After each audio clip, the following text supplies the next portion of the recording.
여러분 기억하시죠? 왕이 오신다. 왕이 오신다. 주의 길을 예배하라. 주의 길을 예배하라. 아멘. 아멘. 여러분 대림절 첫 주가 엊그제 같은데 벌써 네 번째 주일이 되었습니다. 이번 주 금요일이 이제 우리가 기다리던 대망하던 성탄절입니다. 성수동교회는 올해 특별한 대림절 기간을 통해서 주님의 성탄을 기다려왔습니다. 우리 잠언 필사도 함께 했고요. 또 성탄절은 이렇게 당일로 끝나는 날이 아니라 대림절이라는 절기와 연결되어 있다는 것을 우리가 함께 배우고 실제로 그렇게 생활해 왔습니다. 마치 부활절 전에 사순절이 부활절과 연결되어 있는 것처럼 성탄절도 마찬가지죠. 성수동교회가 우리 성탄절 전에 네 번의 대림절 주일을 통해서 주님의 오심을 간절히 소망하고 기다렸습니다. 그러므로 성수동교회는 저와 여러분은 그 어느 때보다 올 성탄을 통해서 이 땅에 왕으로 오신 우리 주님의 성탄의 축복과 진정한 의미를 깨닫게 해주실 줄로 믿습니다. 여러분은 최근에 예배당에서 예배드리지 못해서 혹시 우리 교회 외벽에 걸려있는 성탄 현수막을 보지 못하셨을 겁니다. 한번 사진으로 보시기 바랍니다. 우리 일반적으로 성탄 현수막에는 축성탄, 기쁘다 구주 오셨네, 하늘에는 영광, 땅에는 평화, 이런 문구들을 적죠. 저는 올해 특별한 성탄을 맞으면서 어떤 문구를 쓸까 고민했습니다. 믿는 사람들뿐만 아니라 믿지 않는 사람들도 이 문구를 보면서 성탄의 의미를 공감할 수 있는 문구를 생각했습니다. 그때 떠오른 문구가 바로 그래도 별은 빛납니다 였습니다. 여러분 오늘 제가 설교할 때 그래도 하면 여러분은 별은 빛납니다 이렇게 말씀하시기 바랍니다. 연습할까요? 그래도. 잘하셨습니다. 여러분 집에서도 지금 그렇게 따라하고 계신 줄로 압니다. 여러분 우리가 믿는 사람들은 별이 다 예수님인 걸 알잖아요. 믿지 않은 사람도 이게 무슨 의미인지 압니다. 어둠이 짙은 이 상황 속에서도 우리의 희망은 반짝반짝 빛난다는 것이죠. 코로나의 어려운 상황이지만 그럴수록 예수님은 우리에게 소망이 되십니다. 그래도 별은 빛납니다. 오늘 대림절 넷째 주일을 맞아서 그 별에 대한 말씀을 여러분과 함께 나누려고 합니다. 성탄절 하면 별이 떠오르고 또 별 하면 동방박사 이야기가 가장 유명하죠. 먼저 동방박사에 대한 이야기를 하기 전에 동방박사에 대한 우리가 갖고 있는 두 가지의 오해를 풀고자 합니다. 이 오해는 어려서부터 우리가 너무 자연스럽게 해왔던 오해여서 이 오해를 밝히면 오히려 낯설게 여겨질 수도 있습니다. 그러나 꼭 짚고 넘어가야 할 필요가 있습니다. 먼저 동방박사는 몇 명인가에 대한 질문입니다. 여러분 동방박사는 몇 명입니까? 3명이라고 금방 우리는 대답할 겁니다. 그런데 성경에 어디를 봐도 동방박사가 3명이라는 이야기는 나오지 않습니다. 그냥 동방박사들이라고 나옵니다. 그런데 왜 그림을 보면 항상 동방박사 3사람이 낙타를 타고 걸어가는 그림을 우리는 떠올릴까요? 가장 확실한 측은 동방박사들이 드린 예물이 3가지였기 때문에 그렇다는 거죠. 황금과 유향과 몰약, 예물이 3가지니까 3명이 자연스럽게 한 사람씩 그것을 드렸다는 추측입니다. 그러나 그것은 추측일 뿐 팩트, 사실이 아닙니다. 이탈리아의 한 기독교 공동 묘지 그림에는 동방박사가 4명이 그려져 있습니다. 그래서 프랑스의 작가 유명한 미셸 투르니에는 Four Wise Men, 4명의 동방박사라는 유명한 소설을 썼습니다. 프랑스 파리의 교회 박물관에 있는 대형 화병에는 8명의 동방 박사들이 그려져 있습니다. 그러므로 3명이라는 것은 추측입니다. 성경에 근거한 정확한 인원이라고 할 수 없습니다. 이게 우리가 갖고 있는 동방 박사에 대한 첫 번째 오해입니다. 두 번째 오해는 동방 박사가 목자들과 함께 아기 예수를 경배했다는 오해입니다. 우리가 흔히 성탄절의 마국간 그림을 보면 동방 박사와 목자들이 함께 있는 걸로 그림이 그려져 있는 것을 보게 됩니다. 예수님이 태어나신 날 마국간에 가서 방문한 사람들이 나오는 이야기는 누가복음에 나옵니다. 태어나신 당일날 한밤중에 양을 치다가 구유에 누워있는 갓 태어난 아기 예수님과 요셉과 마리아를 방문한 사람은 정확하게 목자였습니다. 동방 박사가 태어난 날 함께 온 것이 아니라는 것이죠. 누가는 아이를 낳고 난 뒤의 스토리를 또 우리에게 전해주는데 출생 후에 아기 예수를 데리고 마리아와 요셉이 정결 예식을 치르기 위해 예루살렘 성전에 갔다고 말합니다. 흔히 율법에서 정결 예식은 태어난 지 40일이 지나야 하는 예식이었습니다. 그리고 다시 베들레헴으로 돌아왔겠죠. 그리고 그때는 마국간에 있지 않았을 것이 분명합니다. 어딘지 몰라도 집에 있었을 것입니다. 그런데 오늘 마태복음 2장 1절에 의하면 예수님이 벌써 베들레헴에서 나셨다고 말합니다. 이미 나셨습니다. 그리고 시간이 흘렀습니다. 얼마인지는 모르죠.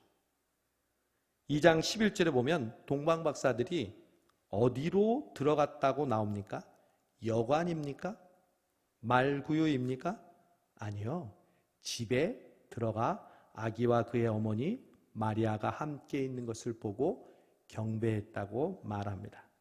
즉 사건의 정황상 아기 예수님이 탄생하신 날 밤에 동방 박사들이 온 것이 아니라 그날은 목자들이 왔고 어느 정도 시간이 지나고 난 다음에 동방 박사들이 마리아와 요셉, 예수님을 찾아왔다는 것이죠.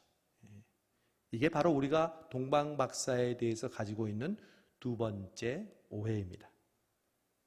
그러나 우리가 동방 박사에 대한 이러한 오해를 가지고 있다고 해서 우리가 잘못된 성경 지식을 가졌다거나 이단에 빠진 것은 아닙니다. 여러분 걱정하지 마십시오. 정말 성경이 동방 박사들을 통해서 우리에게 전하고자 하는 메시지는 동방 박사의 숫자가 정확하게 몇 명인지 그리고 그들이 탄생한 날 왔는지 안 왔는지의 문제가 아니기 때문에 그렇습니다. 그렇다면 동방 박사를 통해서 이 땅에 오시는 예수님을 맞이하는 우리에게 주시는 진짜 중요한 교훈은 무엇일까요? 그걸 오늘 우리는 붙잡아야 합니다. 동방 박사들의 이야기가 우리에게 중요한 메시지를 주고 있기에 성경에 기록되었고 우리는 성탄절이 올 때마다 이 이야기를 주목하고 있기 때문입니다. 먼저 박사라는 지책에 대해서 우리가 배경을 알아야 할 필요가 있습니다. 박사라는 용어는 사실 우리가 잘 사용하는 단어는 아닌데요.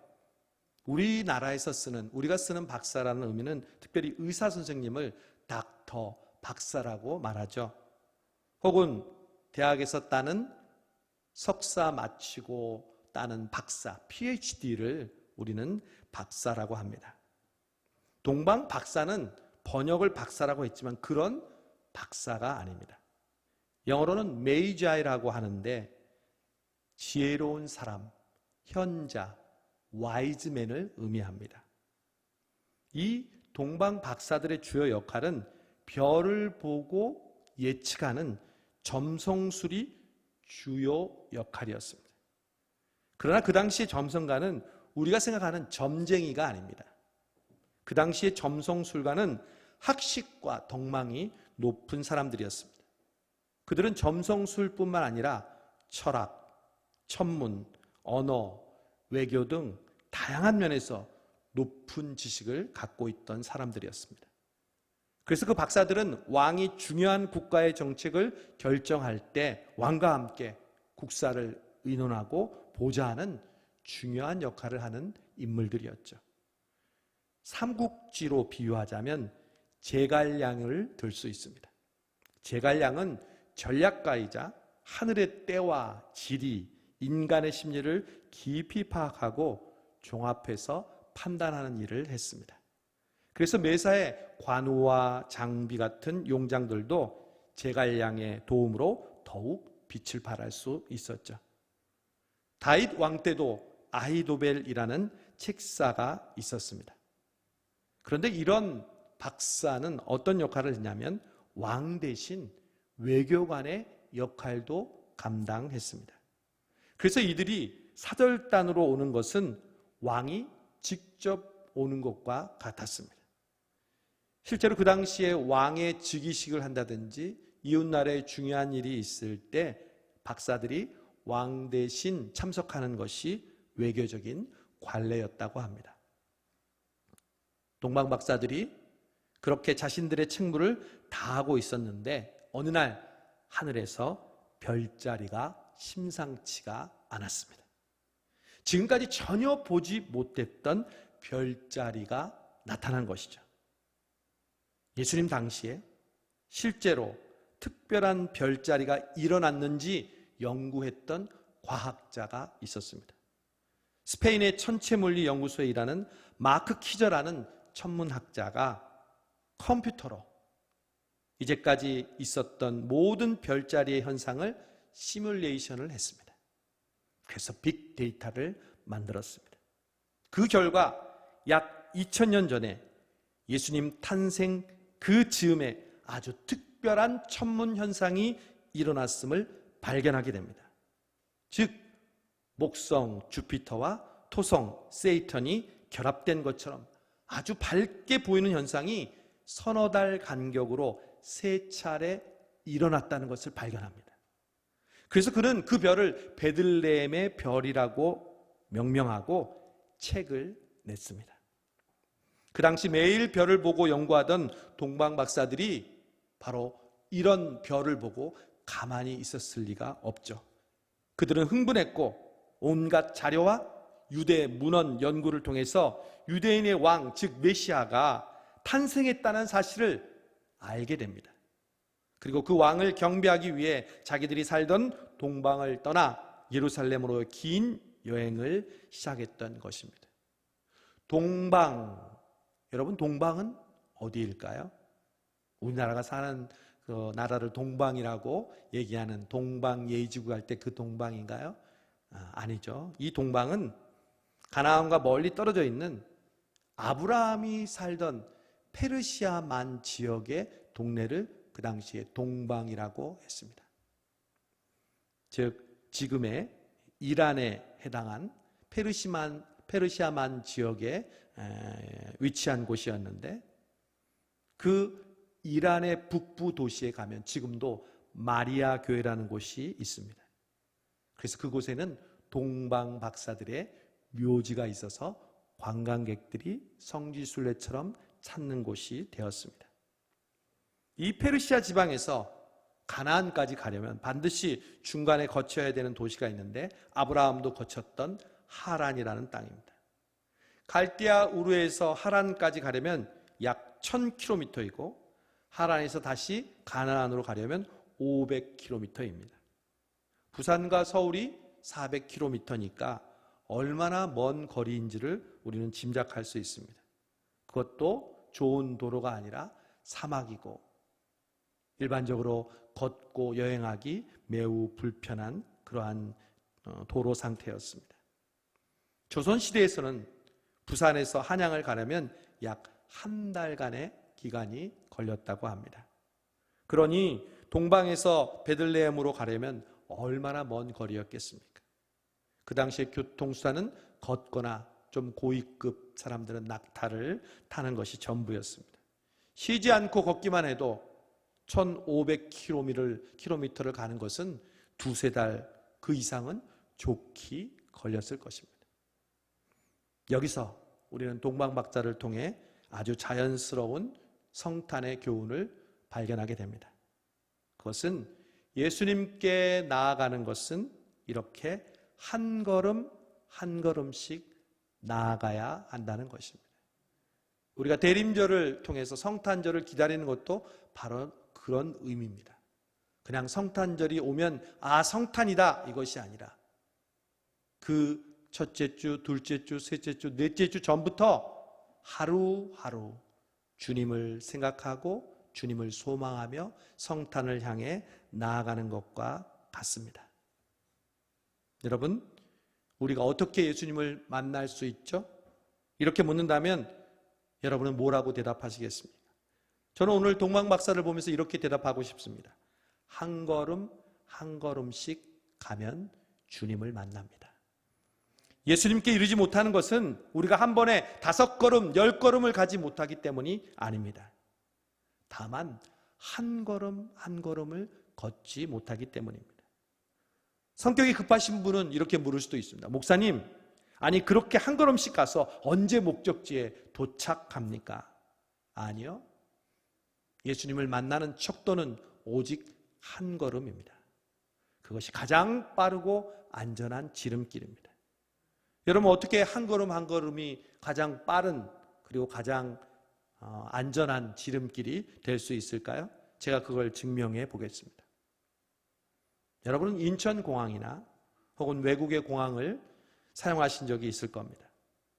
그런데 가면 소위 현대식으로 갖추어진 국제적인 공항에 흔히 설치되어 있는 시설이 있습니다. 그것은 평지에 엘리베이터가 설치되어 있는 것입니다. 2층, 3층으로 올라가는 엘리베이터가 아니라 그냥 걸어가는 평지에 컨베이너 벨트가 설치되어 있는 것을 여러분 보시고 사용하신 적이 있을 겁니다.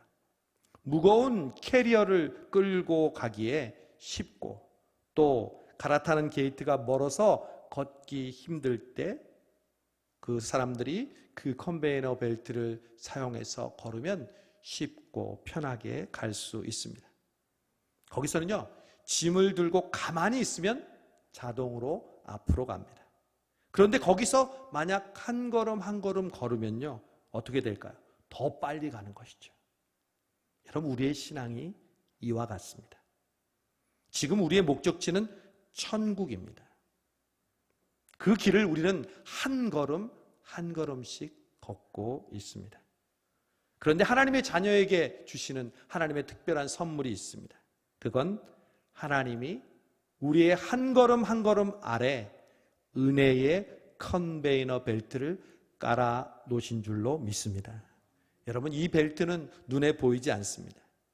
그냥 우리는 한 걸음 한 걸음 걸을 뿐입니다. 그러나 이 벨트 위에서 걷는 것은 그냥 걷는 것과 천지차입니다. 겉으로 볼 때는 그냥 믿지 않는 사람들과 똑같이 걷는 것 같습니다. 하지만 이 은혜의 벨트 위에서 걷는 사람은 사실 5걸음, 10걸음을 걷는 효과가 있습니다. 심지어 힘들고 걸을 힘이 없어서 가만히 서 있어도 갑니다. 주저앉아 있어도 갑니다. 앞으로 나아갈 힘이 없어서 주저앉고 혹은 뒷걸음질 쳐도 어느새 우리는 앞으로 가고 있습니다.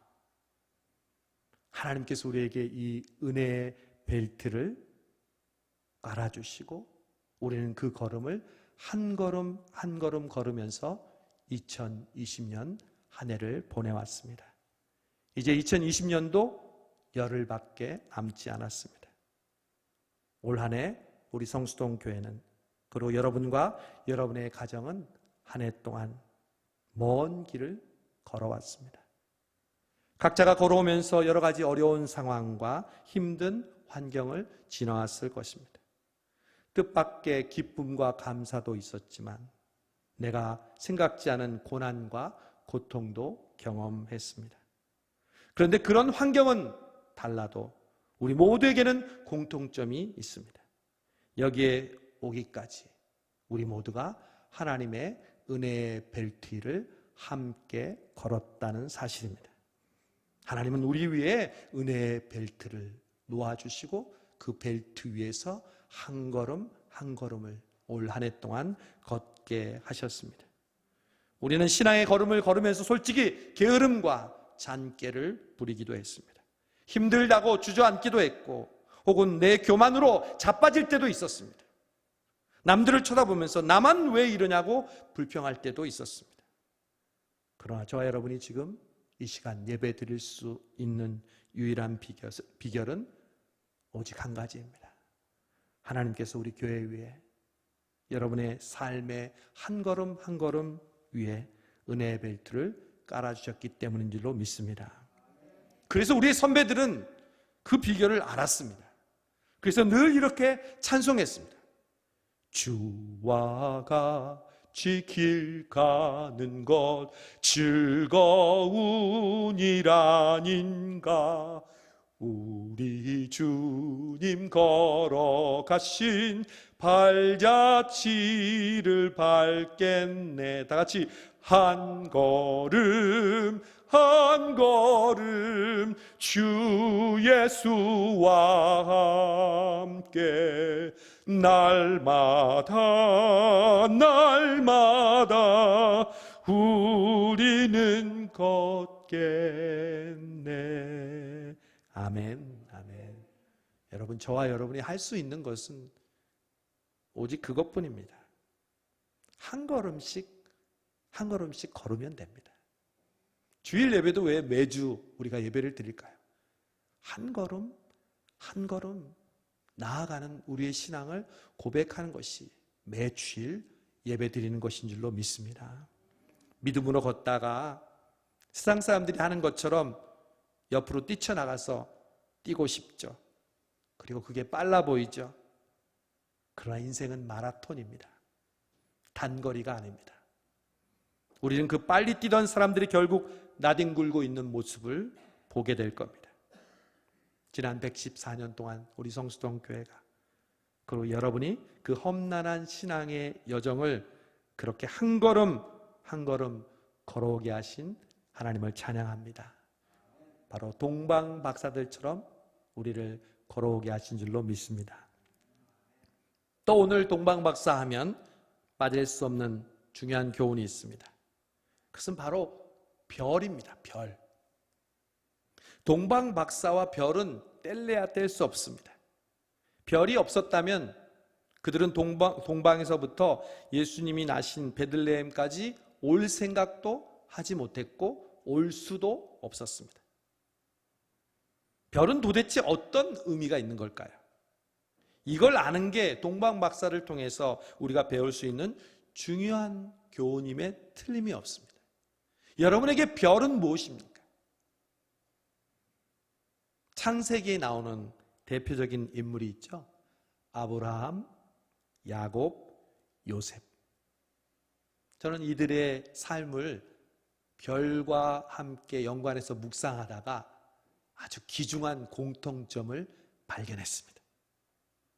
그들은 모두 고향을 떠나온 이민자였습니다. 아브라함은 고향이 갈대아 우르였습니다. 야곱도 어쩔 수 없이 부모와 형과 살았던 브엘세바를 떠나 외삼촌이 살고 있는 낯선 땅 하란에 가서 살았습니다. 요셉도 아버지와 형제들과 살았던 헤브론을 떠나서 머나먼 이국 땅 애굽으로 떠났습니다. 가만히 보면 이 자리에 계신 많은 분들도 서울이 고향이 아니라 여러분의 나름대로의 자라났던 그런 고향을 떠나서 이곳 서울에서 계신 분이 대부분일 겁니다. 그런데 그들이 이렇게 고향을 떠나온 사람들이라는 공통점 말고 또 하나의 공통점이 있었습니다. 그것은 바로 하나님께서 그들에게 별을 통해서 희망과 약속을 주셨다는 사실입니다. 먼저 아브라함에게 하나님이 믿음의 조상이 되게 해주셨다고 약속합니다. 그런데 응답이 안 오는 거예요. 75살에 약속했는데 80살이 돼도 85, 90살이 돼도 99살이 돼도 자손은커녕 아무런 기미도 보이지 않습니다. 혹시 여러분은 지금 기도하면 25년 뒤에 들어줄게 하면 여러분 마음이 어떻겠습니까? 아직도 아브라함은 자식이 없습니다. 바로 그때 하나님이 아브라함을 밤에 불러내십니다. 낮이 아니라 밤에 아브라함을 불러내십니다. 그리고 아브라함에게 시청각 교육을 하십니다. 밤에 들판에 서 있는 아브라함에게 하나님이 묻습니다. 아브라함아, 무엇을 보느냐? 내 하나님 별이 보입니다. 하나님은 아브라함에게 그 수많은 별을 보여주시고, 아브라함아, 너는 이 별이 몇 개인지 아느냐? 하나님, 제가 이 많은 별이 몇 개인지 어떻게 알아요? 아브라함아, 내가 내 자손을 이 별처럼 많게 해줄 것이다. 여러분, 아브라함은 그때 다시 별을 보았습니다. 그 별이 빛났습니다. 그리고 하나님은 비로소 그때 아브라함에게 그 별을 통해 하나님이 주신 약속을 믿는 믿음을 아브라함에게 새롭게 심어 주셨습니다. 여러분, 야곱도 마찬가지입니다. 아버지와 형을 속여서 외삼촌 라반의 집으로 도망가는 처량한 그 고향을 떠나는 길이었습니다. 잘 곳도 없어서 땅바닥에 돌을 베개 삼아 잠을 청합니다. 차가운 땅바닥에서 자신을 그토록 사랑하는 어머니가 생각이 납니다. 사실 야곱은 그 이후로 어머니가 돌아가시기까지 한 번도 어머니를 보지 못합니다. 도대체 장자권이 뭐길래, 왜 그랬을까? 잠이 오질 않습니다. 그렇게 야곱은 자연스럽게 누워서 하늘의 수많은 별들을 바라보고 있었습니다. 여러분, 우리가 고난의 장소에 누워 있을 때 오히려 그때가 별이 잘 보이는 때입니다. 평소에는 전후 좌우 마치 길바닥에 있는 동전을 줍는 것처럼 땅바닥만 바라보고 열심히 살아오는 우리들, 그러나 고난을 통해 땅바닥에 누워보니까 비로소 하늘에 별이 보입니다. 야곱은 그 별을 보다가 깜빡 잠이 듭니다. 그때 하나님께서 꿈속에서 나타나십니다. 그리고 별을 오르락내리락 하고 있는 천사들을 보여주십니다. 그리고 야곱에게 말씀하십니다. 야곱아, 할아버지 아브라함에게 주었던 그 축복을 너에게도 줄 것이다. 약속하셨습니다. 그래도 뭐라고요? 별은 빛납니다. 야곱처럼 어렵고 힘든 상황에 있어도 그래도 하나님은 우리에게 별을 빛나게 보여주십니다. 요셉입니다. 요셉은 잘 알다시피 어렸을 적 꾸었던 꿈이 무슨 꿈이었죠? 별별 꿈이었습니다. 해와 달과 11별이 자신에게 절하는 별꿈을 꾸었습니다. 그리고 그놈의 별꿈 때문에 인생이 별나게 되어버렸습니다. 자신의 형들이 자기를 미워해서 팔고, 그리고 구덩이에 빠지고 노예가 되고 억울하게 누명을 쓰고 옥살이를 합니다. 그러나 결국 요셉은 그 별꿈대로 절망 속에서 별처럼 빛나게 되고 아버지와 형제들을 구원하게 되었습니다. 그래서 요셉의 인생의 별은 빛납니다. 아브라함과 야곱과 요셉에게 별은 약속이었고 위로였고 소망이었습니다. 하나님은 그럴 때마다 별을 보여주면서 약속하시고 소망을 갖게 하셨습니다. 저는 2008년 시카고에서 교회를 개척했습니다. 그리고 담임 목회를 9년 동안 했습니다. 저는 몇 년이 지나면 금방 부흥할 줄 알았습니다. 근데 부흥이 안 되는 거예요. 어떤 때는 교인 한 명하고 저희 가족하고 주일 예배를 드린 적도 있었습니다. 그런데 시간이 지나니까 청년들이 모이기 시작했습니다. 목회자들의 자녀, 선교사님들의 자녀, 주변 대학교에 대학생들이 모이기 시작했습니다. 그런데 주위에서는 걱정하셨습니다. 교회에 경제적으로 도움을 주는 성도들이 와야 되는데 오히려 퍼져야 하는 청년들이 오니까, 그리고 졸업하면 또 떠나니까. 그렇게 시간을 보내고 있는 가운데 한국에서 저의 멘토이신 목사님이 미국을 방문하셨습니다. 목회가 어떠냐고 물어보셔서 솔직히 많이 힘들다고 말씀드렸습니다. 한국에 있는 동기 목사들은 나름 자리를 잡고 목회를 하고 있는데 저는 지금 여기서 이렇게 제자리에서 맴도는 것 같고 앞이 보이질 않는다고 말씀드렸습니다. 그랬더니 그분이 저에게 말씀하셨습니다.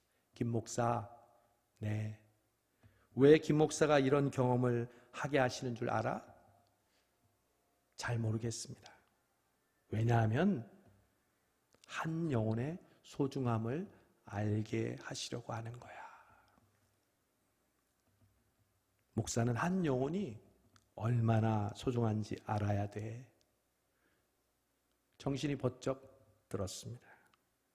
내가 큰 교회, 큰 목회, 교인이 몇 명 모이는 교회에 목사가 되는 게 중요한 게 아니라 한 영혼의 소중함을 아는 목사가 되어야 한다는 말이죠. 그러면서 목사님께서 마지막에 이런 말씀을 해주셨습니다. 김 목사, 주님의 별이 되시오. 눈물이 핑 돌았습니다. 제가 어렸을 때만 해도 별을 보는 것은 매우 자연스러웠습니다. 학교에서 배운 별자리도 이야기하면서 저건 카시오페아이고 저건 북두칠성이고 저건 북극성이고. 예전에는 별 볼 일이 많았습니다. 낭만이 있었습니다. 별을 노래하고 또 별에 대한 이야기를 나누는 것이 자연스럽습니다. 그런데 어느새 요즘은 어떻습니까? 아마 일주일간 살면서 한 번도 별을 보지 못하는 사람들이 대부분일 것입니다. 그래서 요즘은 한마디로 별 볼 일 없는 세상이 되었습니다. 저는 어려서부터 별에 대한 이야기와 노래를 듣고 자랐습니다. 알퐁스 도데의 소설 별, 그리고 윤영주의 별이라는 노래도 불렀습니다. 저 별은 너의 별, 저 별은 너의 별. 여러분, 별을 보는 거는요 정서만의 문제가 아닙니다. 별을 본다는 것은 희망을 본다는 것입니다. 신앙생활도 별을 보는 것이 얼마나 중요한지 모릅니다. 저는 그래서 기도의 또 다른 말이 떠올랐습니다. 기도란 다른 말로 별을 보는 것입니다. 새벽 기도는 새벽 별 보기. 북한 사람들 말고 우리 믿는 사람들이 새벽 별 보기가 새벽 기도입니다. 저녁 기도에는 저녁 별 보기입니다. 연초와 가을에 특별 새벽 기도회를 하죠. 줄여서 특새라고 하는데 특새는 다른 말로 특별히 별 보기입니다. 별은 우리에게 소망입니다. 마지막으로 오늘 본문을 통해 우리는 별에 대한 또 한 가지의 중요한 사실을 배우게 됩니다. 바로 그 별을 보지 못했던 사람들입니다. 헤롯과 종교 지도자들입니다. 동방 박사들이 헤롯 왕을 찾아오자 헤롯이 왕궁에 한바탕 소동을 일으킵니다. 대지사장과 서기관들을 불러서 그리스도가 어디서 나는지 묻습니다. 마태는 분명히 지금 동방 박사들과 반대되는 인물들을 강조하고 있습니다. 바로 헤롯이었습니다. 동방 박사를 강조하는 것만큼 성경은 헤롯을 지금 강조하고 있습니다. 우리는 성경을 볼 때 항상 이 둘을 주목해야 합니다. 의인을 따라하고 악인을 자처하는 것입니다. 성경은요, 의인이 나오는 만큼 악인도 똑같이 나오기 때문입니다. 역사에 의하면 헤롯은 자신의 권력을 유지하기 위해서 혈안이 되었던 사람입니다. 예루살렘 성전도 헤롯이 지었습니다. 그는 지나치게 권력에 집착했습니다. 계속되는 로마 정권 가운데 자신의 자리를 지키기 위해서 백성들로부터는 많은 세금을 징수하고 고된 노동을 강요했습니다. 자신의 아들 안티파터도 자신의 후계자로 책봉했다가 과대망상으로 그 아들을 죽일 정도였습니다. 그러니 자신의 자리를 위협하는 유대인의 왕이 태어났다는 소식에 헤롯은 가만히 있을 수가 없었습니다. 제가 헤롯을 보면서 문득 떠오른 속담이 있었습니다. 등잔 밑이 어둡다. 유대인의 왕이 유대 땅에 나셨는데 정작 유대에 살고 있는 사람들은 그것을 알지 못합니다. 정보가 없어서도 아닙니다. 이미 데이터와 그 데이터를 분석할 수 있는 인적 자원이 있었습니다. 그러나 막연히 별 하나 보고 한 걸음 한 걸음씩 걸어온 이방인 동방박사들은 메시아의 왕나심을 알고 있었는데 그들은 전혀 알지 못했습니다. 성경이 이러한 사실을 우리에게 보여주는 것은 아주 중요한 일입니다. 바로 우리가 등잔 밑이 어두운 신앙생활을 하기 쉽다는 것을 우리에게 경고하고 있는 것입니다. 있어도 있는 줄을 모르고 들어도 무슨 뜻인지 모르고 보아도 그것이 소중한 것인지 모르고 등잔 밑이 어두운 신앙입니다. 별보기 신앙의 반대말은 별 안 보기가 아니라 등잔 밑이 어두운 신앙입니다. 여러분, 여러분의 기도와 간구의 응답은 가까이 있습니다. 멀리 있지 않습니다. 우리 성수동 교회가 하나님께서 기뻐하시는 교회로 새롭게 변화되고 부흥하는 비결은 가까이 있습니다. 등잔 밑에 있습니다. 돌아온 탕자 이야기에서는 돌아온 둘째 아들을 강조함과 동시에 첫째 아들을 꾸짖고 있습니다. 왜 맏아들이 꾸지람을 받습니까? 등잔 밑이 어두웠기 때문입니다. 열심히 아버지를 위해서 일하기는 하는데 염소 새끼 한 마리 자기를 위해서 잡아주지 않는다고 가산을 탕진하고 돌아온 막내에게 그렇게 극진히 대접하냐고 불평합니다. 그러자 아버지가 그러죠. 아들아, 너는 모르니? 내 모든 것이 다 네 거야. 넌 그걸 누리고 있잖아. 여러분, 그렇습니다. 큰아들은 모든 사람이 부러워하는 장자의 특권과 모든 아버지의 권리를 누리고 있었습니다. 그렇다면 넓은 마음으로 아버지처럼 동생을 안아주어야 했습니다. 첫째 아들은 등잔 밑이 어두웠습니다. 자기가 누리고 있는 축복보다는 남의 떡이 더 커 보였습니다. 여러분, 등잔 밑을 볼 수 있어야 합니다. 등잔 밑이 밝은 사람은 작은 일에도 감사할 줄 압니다. 우리 성수동교회와 저와 여러분은 바로 등잔 밑이 밝은 교회, 등잔 밑이 밝은 성도가 되기를 바랍니다.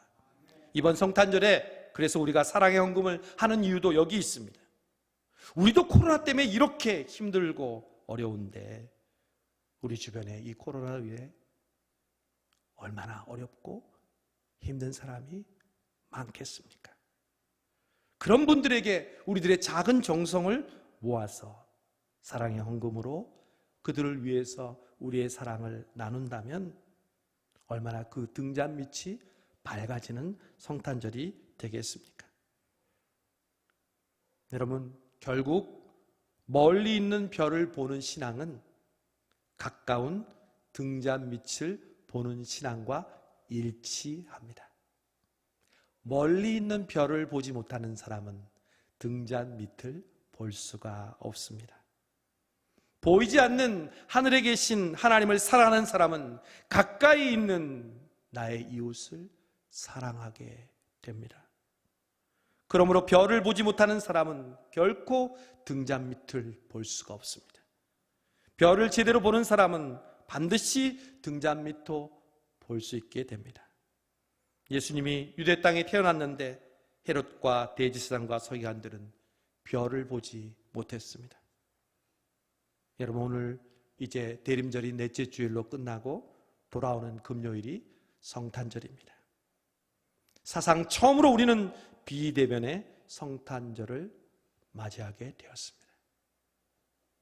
그래도 별은 빛납니다. 올해 성수동 교회와 여러분에게 2020년 성탄절은 주님, 올해 그렇듯이 우리의 삶이 한 걸음 한 걸음 별 되신 주님께 나아가게 하옵소서.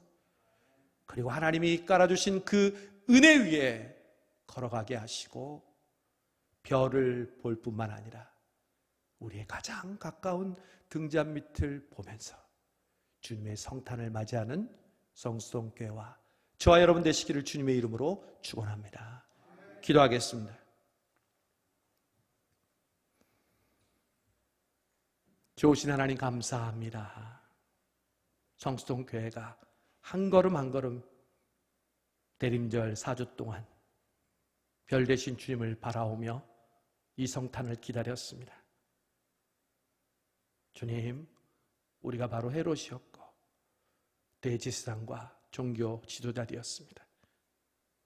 주님이 가까이 계시는데도 그 별 볼 일은 생각 안 하고 우리의 욕심과 우리의 생각만 채우려고 하였습니다. 하나님, 이번 성탄을 통해서 다시 한번 우리가 한 걸음 한 걸음 주님께로 나아가게 해주시옵시고 주님의 은혜의 벨트 위에 우리를 놓아주시고 그리고 우리 주변에 가장 가까운 이웃을 돌보고 가족을 섬기는 우리 모든 성수동교회와 성도들 되게 하여 주옵소서. 예수님의 이름으로 감사하며 기도하옵나이다. 아멘.